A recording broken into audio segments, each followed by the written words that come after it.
Hola amigos, en este vídeo voy a enseñaros cómo ayudar a dejar de fumar.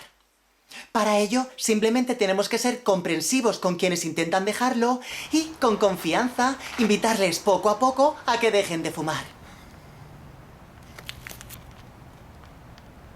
Tenemos que ser cautelosos con cada detalle. Hacerlo con el corazón, no coaccionar ni intimidar, empleando la sutileza desde el cariño y que no se den cuenta de nuestra labor. Oye, Que lo aprecien y que sean capaces de entender las indirectas.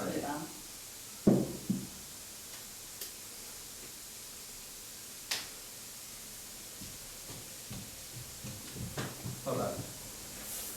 Lo dicho. ¿Ves? Y ya está. Espero que os haya gustado este tutorial. ¡Chao! ¡No